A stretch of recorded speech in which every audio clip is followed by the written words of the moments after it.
اللہ اکبر، یہ آخری وقت ہے میرے عزیز ہو۔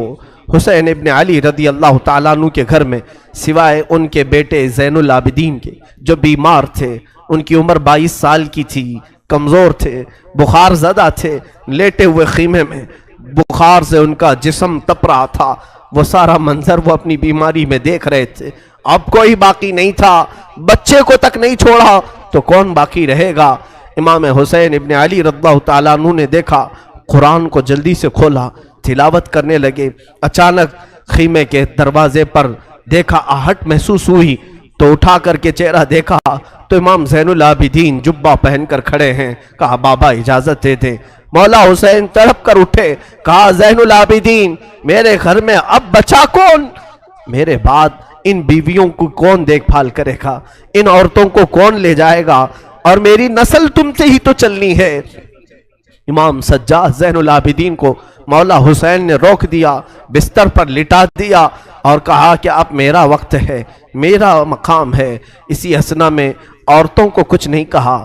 فضہ کنیز تھی فاطمہ زہرا کی، بلایا، اے فضہ جاؤ، اندر بیبیوں کے پاس ایک صندوق ہے، اس صندوق میں ایک جبہ رکھا ہے، وہ جبہ اٹھا لاؤ، لیکن خبردار زینب کو مت بتانا، زینب سے مت کہنا۔ وہ فضہ گئی، جلدی سے وہ صندوقچہ کھولنے لگی اور جبہ اٹھایا تو بی بی زینب دیکھ لی۔ کہا کیا کر رہی ہو؟ کہا یہ جبہ لے جانے کے لیے مولا نے حکم دیا ہے۔ وہ دوڑتی ہوئی آئی، لا میں یہ جبہ لے کر کے جاتی ہوں۔ وہ خود اپنے ہاتھوں سے لے آئی مولا حسین کے خیمے میں اور وہ جبہ لا کر کے دیتی ہیں اور پہناتی ہیں۔ امام حسین نے کہا زینب تجھے معلوم ہے اماں کہتی تھیں، فاطمہ الزہرا نے کہا تھا حسین یہ جبہ سنبھال کر رکھنا، یہ تیرے بابا حیدر کرار کا ہے جو رسول اللہ نے انہیں دیا تھا، اور مجھے وصیت کی تھی فاطمہ تیرا بیٹا جب بھی مصیبت میں آئے تو یہ جبہ اسے پہنا دینا۔ زینب کہتی ہیں سچ کہہ رہے ہو بھیا، مجھے بھی ماں نے کہا تھا کہ زینب حسین کبھی اگر مصیبت میں آ جائے، اگر وہ جبہ بھول جائے تو اپنی ہاتھ سے پہنانا۔ دونوں نے ایک دوسرے کو سمجھایا، ماں کی وصیت پر عمل کیا۔ وہ کیسا منظر تھا جب حسین دولہا کی شکل اختیار کر گئے تھے، رسول اللہ صلی اللہ علیہ وسلم کا امامہ پہنا ہوا ہے اور جبہ مبارکہ حیدر کرار کا جو رسول کا عطا کیا ہوا ہے، جعفر طیار کا پٹا باندھا، اور امیر حمزہ رضی اللہ تعالیٰ عنہ کی تبرکات آپ کے ساتھ تھے، تلوار حیدر کرار کی ذوالفقار آپ کے ہاتھ میں تھی۔ یہ سارا منظر پورے خیمے کو رلا گیا، جیسے کوئی جوان شہزادہ دولہا بارات میں جاتا ہے خیمہ حسین سے۔ یہ پوری تیاریوں کے ساتھ حسین ابن علی نکل رہے تھے۔ مجھے وہ منظر یاد کر کے بڑا دکھ ہوتا ہے۔ آج ہم اپنے حجرے سے کبھی نکلتے ہیں تو پھر یاد آتی ہے حسین تو خیمہ گاہ سے نکلے تھے قتل گاہ کی طرف، آج تو ہم امن کے لیے باہر نکلتے ہیں تو سج سنور کر کے نکلتے ہیں، وہ بارگاہ مولا میں نکل رہے تھے۔ اسی اسنا میں حسین ابن علی رضی اللہ تعالیٰ عنہ کرم اللہ وجہہ الکریم باہر جانے کی تیاری میں ہیں۔ بیویوں کی ایک آہ نکلی، بی بی زینب نے کہا اور بی بی سکینہ نے کہا، سارے گھر کی عورتوں نے کہا بابا بھیا آپ کس کے حوالے ہمیں چھوڑ جا رہے ہیں؟ حسین ابن علی نے پیچھے عورتوں کی طرف دیکھا، کہا میں تمہیں اللہ اس کے رسول کے حوالے کر جا رہا ہوں، سب خاموش ہو جاؤ، میرے بعد کوئی نوحہ نہیں کرنا، میرے بعد کوئی ماتم نہیں کرنا۔ اس کے بعد صبر کی تلقین کی، اور پھر آخری وصیت یہ تھی خاندان نبوت کی بچیاں کبھی بے آبرو نہیں ہوتی، بے حجاب نہیں ہوتی، کسی کا پردہ ہٹنے نہ پائے، کسی کا حجاب سرکنے نہ پائے۔ ساری بیویوں نے سلام کیا، مولا حسین نکل کر اپنے گھوڑے ذوالجناح پر آئے۔ یہ بڑا عزیز گھوڑا تھا، حسین ابن علی کا بڑا وفادار گھوڑا ہے۔ ذوالجناح کو بھی ہم سلام پیش کرتے ہیں کہ حسین کی سواری پوری زندگی بھر وہ لے کر گھومتا رہا۔ ذوالجناح حسین ابن علی کی پیاس کی وجہ سے جب اسے پانی ملتا تو کبھی پیا نہیں کرتا تھا۔ یہ روایات بتاتی ہیں حسین ابن علی کے بعد اس گھوڑے نے کبھی پانی نہیں پیا، زندہ تو رہا لیکن کبھی پانی کو منہ تک نہیں لگاتا تھا۔ وہ ذوالجناح سوار جس کو تیار کر کے خیمے کے باہر کھڑا کیا گیا ہے، مولا حسین جیسی گھوڑے پر بیٹھے، بیویوں کی ایک الوداعی آواز آئی،